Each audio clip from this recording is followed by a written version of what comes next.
Okay, in 5, 4, 3, 2, 1. Welcome to IFAST podcast number 14. 14. Wow. So we missed a week there, buddy. We did miss a week. We're just trading illnesses. Yes. I think it's gotten through the entire staff now. So Yeah, so now we'll be healthy for the next 10 years and everything will be fine. That was my first illness in probably 10 years. Really? Yeah. I don't know if it's been 10 years. It's been a while. I've been on a good streak.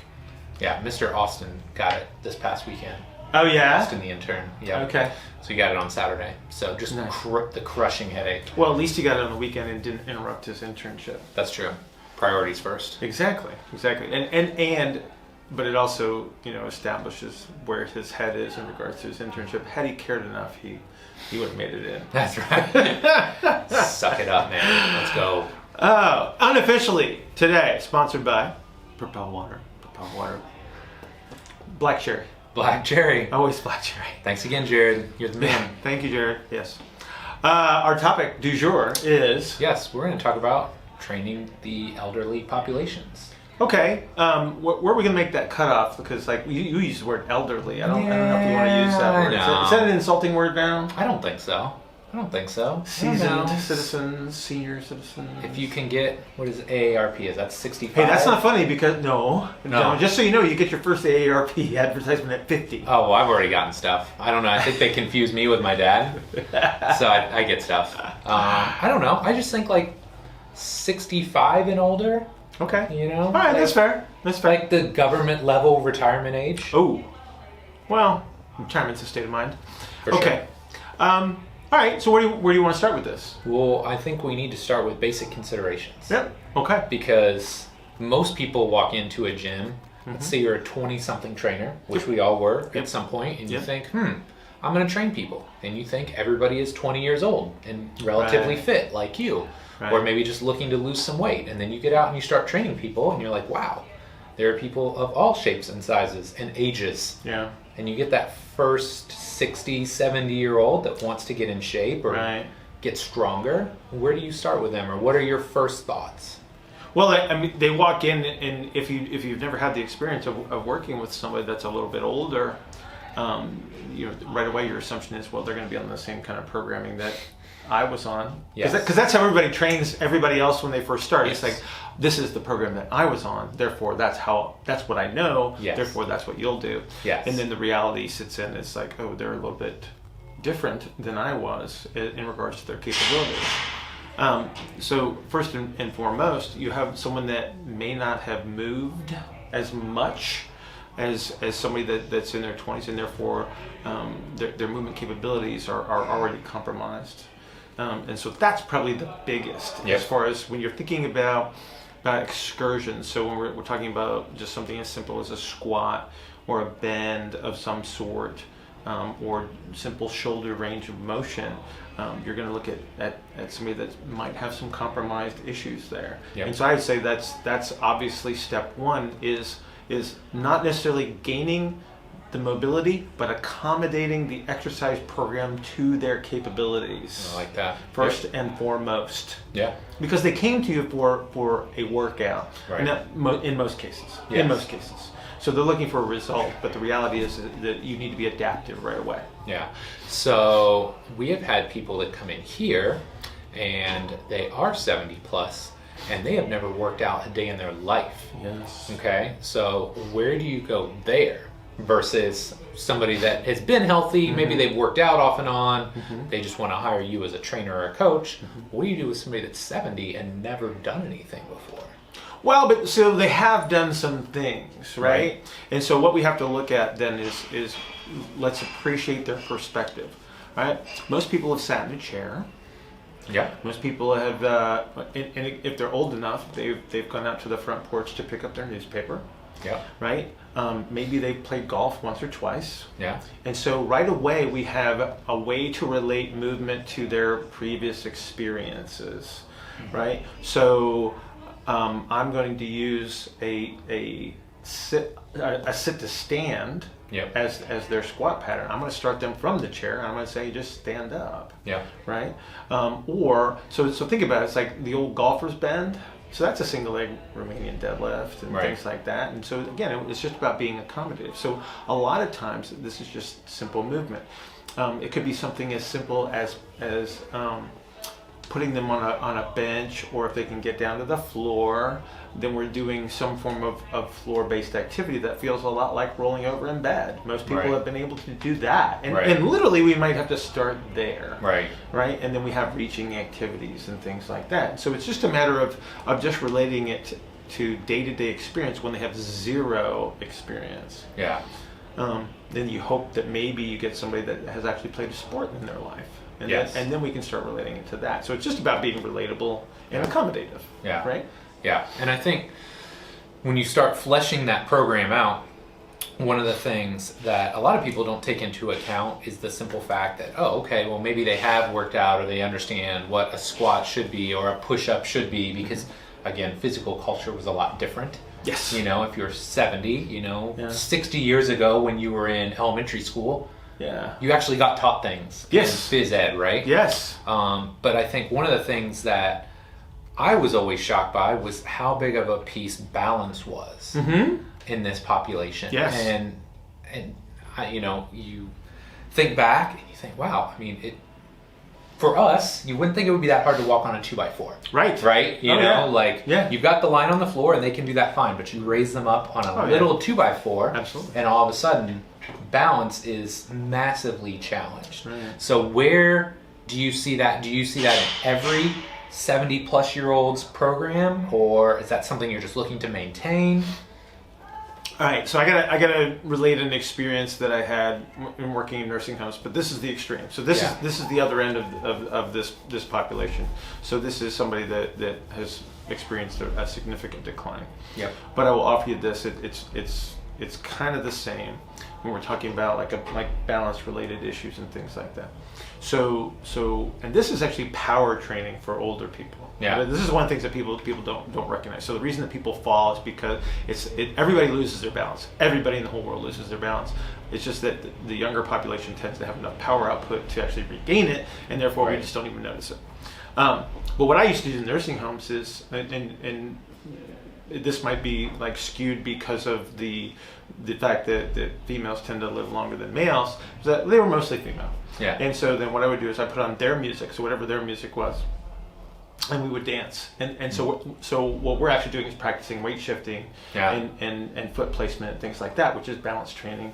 Sure. Right, for that population. And so then you think about, okay, well, how can I do that with somebody that's in the gym? And so now it's about taking a small space, and now I'm doing multi-directional stepping and then that progresses into multi-directional lunging and things like that. So you just take the same stuff that we would do for the younger population, and then we reduce the range of motion, we reduce the speed, and we reduce the load. And so again, it's just about being accommodative and a little bit creative. Yeah. So they start to feel that kind of thing, rather than putting them in a situation where there's anxiety associated with, okay, here's the 2x4.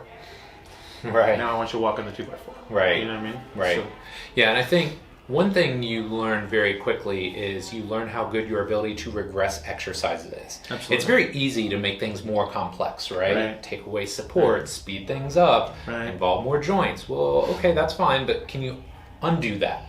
Because, like you said, not everybody moves particularly well, or they don't have a ton of experience, or they're just flat out not confident. Right. And I think that's one of the things that Jay before Dave, and now Dave at this point, does such a good job of is making our 70-plus-year-old clients feel very safe in the gym. Absolutely. And they still get to work hard, which again incentivizes them to continue to make progress, and then it makes them feel it's not about just feeling that they've accomplished something. They actually have accomplished a great deal of work. And so again, it's just modification. It could be taking an exercise that you typically do in standing and doing it in some sort of supportive environment, right? Yeah. So now we take them and so I saw this morning that we have one lady that has a little bit of a hip issue, and so she does her rowing activities in a seated position, but she's still in the same position that she would be in had she done it in standing. So we just bring the bench up, we support her in that position, and now she has the confidence to execute, and she's generating intensity. So she still gets the benefit to the degree that she is capable of, but yet she's executing, like I said, in a very confident environment. Yeah, I like that a lot. And one of the things that I learned from watching Jay, because again, my population has been skewed, and I don't work with nearly as many older people as he has. Again, hopefully I'm not coming across as rude using the word older, but they are older. Yeah, we're allowed to say that. Yeah, okay, but he just did such a good job with all of the supported exercises. Absolutely. Whether it was using a suspension trainer to give them a little bit of confidence and control when they're squatting, and a step up variation, which most people would think, oh, what's just a step up? But a lot of them have to navigate stairs in their home. So the ability to powerfully push through a step and propel their body up a step is challenging. So he always did such a good job of finding ways to help them feel supported and safe so that they could generate that power output and get themselves stronger. Yeah, to bring up something specifically that you just talked about, though, that I think is really, really powerful and interesting. So if we took somebody that was, say, 25 and we're using this suspension trainer, we're typically using that to increase the complexity of the activity. Whereas we would take somebody that is maybe 65 and hasn't moved a whole lot, now we're actually using the exact same apparatus to reduce the complexity. So you just take like a squatting variation, and now I've given you support through the suspension trainer that actually makes you more stable. Whereas with the 25-year-old, maybe we're moving that into a single leg stance or a split stance, and now we're actually using it to increase the complexity. So it's pretty fascinating to be able to take that the same apparatus and then use it for two different purposes like that. And it's the same but different, right? We're still training this population to the maximum of their capabilities. Yeah, for sure. So let's circle back and talk a little bit more about power. You kind of talked about entry-level power and using dancing and weight shifts and that sort of thing. Real simple. Tai Chi. Tai Chi is a big E. Explain. So Tai Chi. Because I know what you're going with it. Yeah. So if anybody's ever seen Tai Chi and like the form element of Tai Chi that's performed very, very slowly, but it's all weight shifts and it's all positions on the feet, and there's a tremendous amount of feel that comes up from the ground. But we talk about transitioning and shifting. We talk about position and fluid shifts and things like that. This is where there's a great way to execute that using just a simple Tai Chi pattern. It doesn't have to be really complex. Jay actually had studied it, and so we had a few talks about that. Why are we talking about Jay all the time, man? He doesn't even work here, man. I know, right? But anyway, it's just a really nice way to take something and introduce the shifting of the center of gravity that is going to support the power development. Okay. Yeah. So, and again, it for most people it just looks like stepping and weight shifting and turning and things like that. But the reality is, it's like, okay, if I'm using a pattern, now I have to attend, right? And now it becomes work. Yeah. Right. Yeah. But again, let's transition this into the power discussion. Then. Yeah. And well, I think you can take that's your foundation, right? You have to have that movement foundation first, and the ability to shift weight, and then you can get into medicine ball throwing. Yeah. And, I mean, I think that's like a go-to. If your older pop can do that, and they enjoy it, right? Because a lot of people that come into your gym, they're there because they don't want to feel old, or they want to stave that off, and they want to be able to be active and healthy.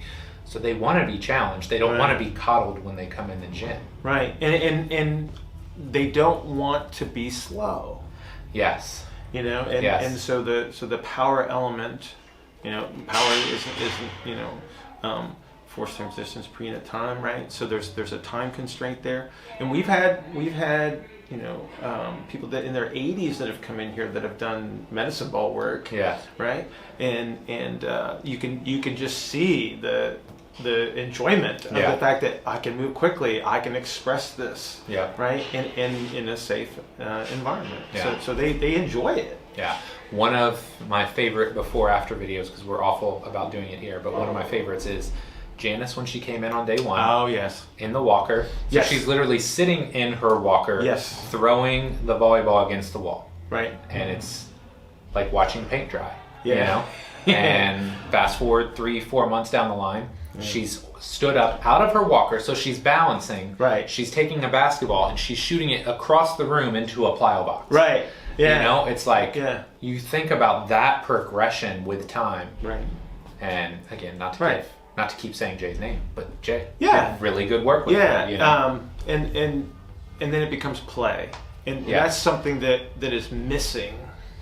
Right, because and I think that's an element that's incredibly powerful. Is because we tend to get away from it because we're adults, and of course adults don't play; we just do work. Right, and so then everything becomes very serious. And the reality is that's why intramural sports and pickup games are still so popular. Because they're fun. Yeah, people like to compete. People like to play. Yeah, and it's very difficult.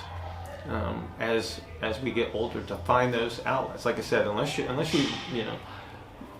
decide to pick up golf late in life or some other perceived kinder or gentler sport. I won't say that golf is a kinder or gentler sport, but a perceived sport that is safe to execute. There are very few outlets to play. Yeah, and that's one of the elements that I think that you always need to bring into the workout, regardless of age group. But this is a group of people that never experience that unless they've taken upon themselves to pursue something. And so we might be their only outlet for that, and it just adds to the experience of being here. Yeah, and I think it's really powerful too when you realize, they generally don't have the highest levels of fitness coming in, so you don't have to just smash them to see results either, right? No. A lot of times we'll come back to, hey, let's try and find something that you can do daily. So, maybe 2 days a week we're going to lift weights. Right. 2 days or 4 days a week you're going to do some form of just going out and walking or mobility training, that sort of thing. Right. The last conversation I had with Stu McGill on my podcast was illuminating. Just in his routine, where he's basically got 2 higher intensity days, 2 moderate intensity days, 2 low intensity days. Right. And I think he's in his mid 60s now, and he just said, I feel better now, because he was that guy. He was a professor and working on research and kind of desk bound all the time. He's like, and I feel better now than I have in 10, 20 years. Right. So it's really cool to hear success stories like that. Yeah. That structure brings up an interesting topic in regards to how often do we need to be exposed to intensity. Yep. And this is something that I'm rather fond of talking about, because I think it's important to recognize. So just because someone has aged does not mean that they are not capable of generating intensity. Yep. In fact, it's very important from a resilience standpoint and a resistance to all stressors. We need to be exposed to intensity. Yep. The issue, however, is that every time I'm exposed to intensity, there has to be a recovery element. And when I was in my 20s and all my hormone levels were off the charts, recovery was easy. I was training every day. Right. Whereas, as you start to get older and you get into your 5th and 6th decades, your ability to generate intensity does not go away. Yeah. However, your ability to recover in the same time frame is what is altered. And so, while there are exceptions to every rule, and there are people that can continue to tolerate the higher frequency of exposures, it's something that we do have to attend to. Yep. Because you can make somebody feel really crappy. It's like, hey, you need to work out 3 times a week for strength training. Okay, maybe that recommendation is great for my 20 to 50 year old age group. Maybe they can continue to expose themselves to that. But as we get older, like I said, our ability to generate intensity is still there, but we might not be able to recover in 48 hours or 72 hours. And so again, the frequency of exposure needs to be reduced, but the intensity needs to be maintained. Yeah, it's something that we've talked about quite a bit here as well, is that quality over quantity. Correct. You need to train hard when it's time to train hard, Right. but maybe not at the quantity that you are used to or that you've done in the past. And that's where, those low-level workouts can help facilitate you feeling better. They facilitate, aerobic adaptations, improve sleep. all Very things. powerful. Like that, your last comment, I think, is worth expanding upon in regards to the usefulness and the benefits of the aerobic capacity. Well, yeah, because all things tend to decline with time, right? Right. If they are not at least supported or focused to be improved upon. Right. So that's something that I try and put in basically all of my clients. If they're Gen Pop clients, we need some off-day recovery type stuff. Right. And I think of it as twofold. It's improving the aerobic development side, Right. but it's also supporting the recovery side. And you see so many benefits. Well, Right. if we do see a decline in aerobic output, then if we want to speak a little bit to the science of it, I have to use shorter term energy systems, which tend to be uncomfortable. Yeah. And influence every aspect of the system. So it makes everything feel more challenging. It produces a more acute nature of fatigue. And so under those circumstances, if I'm not able to contribute with a long-term energy system, it doesn't feel good. Right. And so I'm less likely to participate. And so it's very important that we continue to try to develop those longer term energy systems, because they are applicable across every system. Yeah, and to kind of circle back all the way around, you talked about very early on just knowing that we do have limitations in mobility. Right. That's where I think, and we've talked about this in a couple episodes now, but that idea of those mini mobility circuits that we do, whether it's, and ideally in a daily situation, right? Because either you're phasing out of work or you're no longer in like a regular standard work day, you've got more time to do the things. Maybe you don't want to do them, right? Not everybody enjoys working out the way that you or I would, but you need to constantly reinforce good movement practices, moving your body every day, just if nothing else, maintaining the range of motion that you have. Right. If we follow the Mike Robertson mobility standard, the decade rule, is it the Robertson decade rule? It should be. I think we start that and we'll just see how it evolves. The RDR. Don't worry, it'll be on every blog now that we've actually said it out loud. But in all seriousness, so think about this. So I'm 50 something and 3. There you go. It took me a second. So I'm 53, and so based on the Robertson rule. Robertson rule? Yeah, alliteration is always good. The Robertson rule, then I should be doing my mobility activities, my daily mobility activities, at least 5 days per week, which I do, because of you. Yes. And but again, trying to instill that into someone, and it may only be, the thing we have to recognize is, especially when we're working with someone and they're seeing us, is that we don't want to overload them with a bunch of homework. Right. But there may be 2 or 3 key elements that are much more impactful across the board that we may want to say, hey, you know what? Every morning after you've been up, had your coffee, whatever you do as part of your morning ritual or whatever, do me a favor, knock out a couple sets of this. Yeah. Right? Just give them 1 or 2 or 3 things to do. And then it makes everything else easier, especially when they're coming in to see you, to work with you. And then it sort of just gets them ahead of the process, and so we can accelerate the progression a little bit when they do come in. Yeah. I kind of use 5 minutes is my kind of time limit. There you go. But just try and make sure it's manageable. Like almost nobody can say, well, somebody could, but you're really pulling out excuses if you can't give me 5 minutes per day to improve the health of your body, your movement system. Right. And then they're coming to us for a recommendation anyway, so it stands to reason that they're probably more likely to follow through then. Yeah, for sure. Awesome. Well, this is good. Yeah, this was really good. I think it's a really important topic. It's underappreciated. That aspect of the population is always expanding. Yes. Because we're getting healthier, we're living longer, and we want to stay active. So, if you had told me that I would be where I am right now at 53, I would be. I used to be old. When I was 15, 16 years old, 53 was old, and now it's not.